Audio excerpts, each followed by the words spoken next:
Hi, thanks for joining me on Wilderness of the Monty. I'm back at Lake Tahoe, the same spot I fished the last 2 times.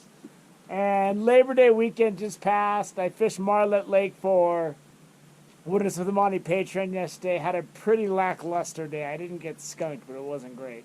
I just didn't want to drive far with all the holiday crowds, the lingers, and the mountains. So I figured I'd just come out here and soak some bait. How I rig up can be found on my fishing tips playlist. I'm going to cast out. I got my umbrella today, which was kind of expensive, and here's why. I just hiked all the way back to my car to get my umbrella because I'm going to be out there a long time probably, and I got to have some kind of cover from the sun. So, the idiot tax was leveled heavy today.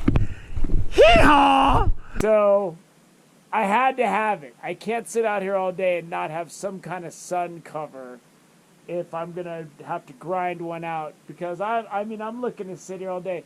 When I was leaving Marlet Lake yesterday, there were so many people up on the road. I mean, it was ridiculous. People just walking on the 28 highway, not even looking at the traffic.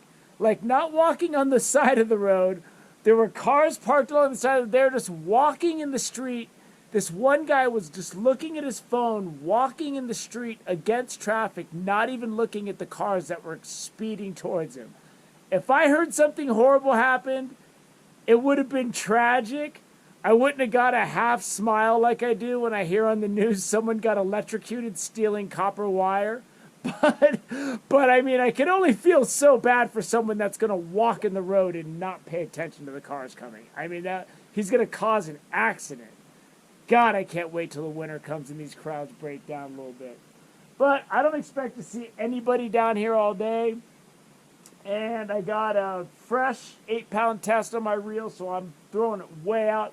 I got a 3/4 ounce sinker on my power bait, a 1/2 ounce sinker on my smaller rod, which is no longer 5 feet. I changed the tip twice. It's more like 411. And if you've never fished down here before, basically, this shoreline here continues way out there.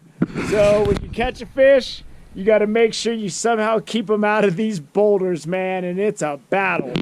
But I'm ready to go now. I'm going to throw my lines out. I figure I'll see you if I catch something. Something's hitting my power bait. It is way out there. It's down by where Captain Nemo hangs out.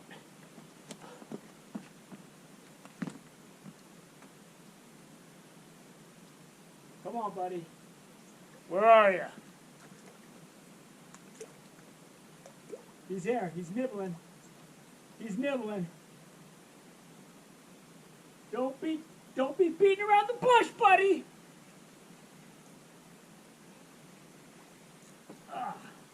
He's not very big.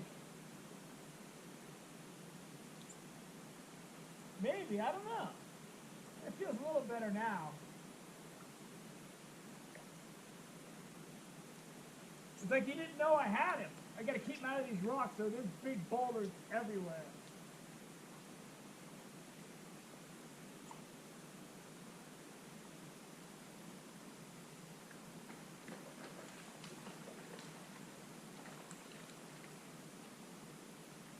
He's a good size to eat.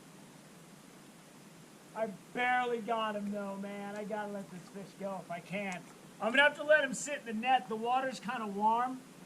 I'll show him to you really quick and show you where I got him. This is why I like to use these size 18 hooks, because I got him right in the corner of the mouth. And that's just where the hook set usually ends up. So much I could just pop it right out. Boom. So I'm going to let him sit in the water. If he looks like he can swim away strong, I'm going to let him go. I'd rather catch this fish when it's a lot bigger, so let's see.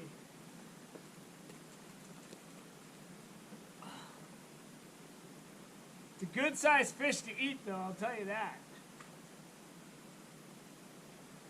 I'm going to let him sit in here for a second. I'm not sure.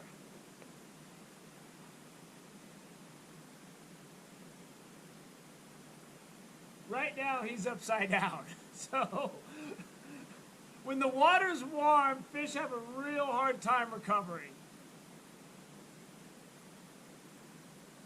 And if I just let him go to let him go and he dies, there's no point in letting him go. He's just going to waste.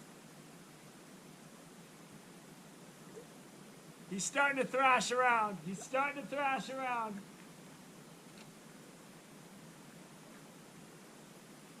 It's a good size for eating, but he's thrashing around. He's starting to swim through the net. I gotta let this guy go. I was gonna fillet him up. If I get another one this size I can't let go, then I'm gonna be mad.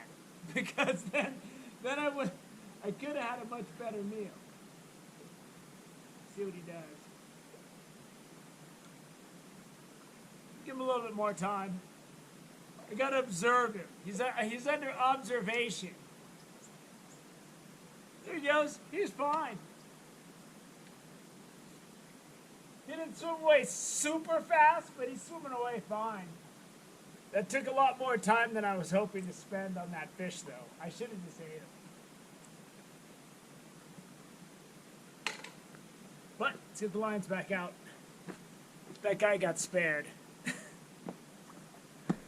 That was about a 5-minute recovery mission. Got this on my red worm. I don't like that my red worm was on the bottom or this guy could get it. So, I'm not sure about those red worms. But if you had like 15 of these, this size, you could do some serious steam them up and cook them with some butter.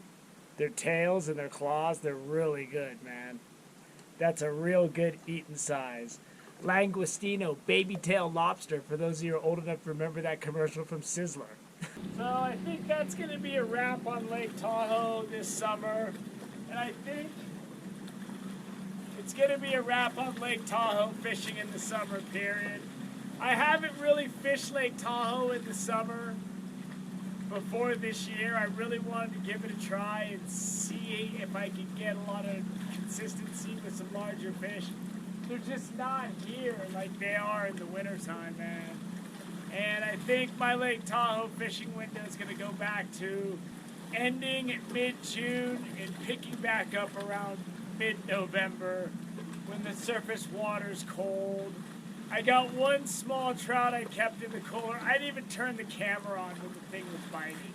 That's how crappy it was. It wasn't worth it, so I just wanted to go somewhere where I could get away from the Labor Day weekend crowds, even though it's Labor Day was a couple days ago. There was still a lot of people up here yesterday. And I'm going to get back on the road next week. So, for me, I'm signing off for summertime Lake Tahoe fishing. I gave it a good try this year. It really didn't work out. Isn't worth it. Just like with reservoirs, the winter fishing is just the best. So, thanks for joining me on Wilderness with Amani. Until next time.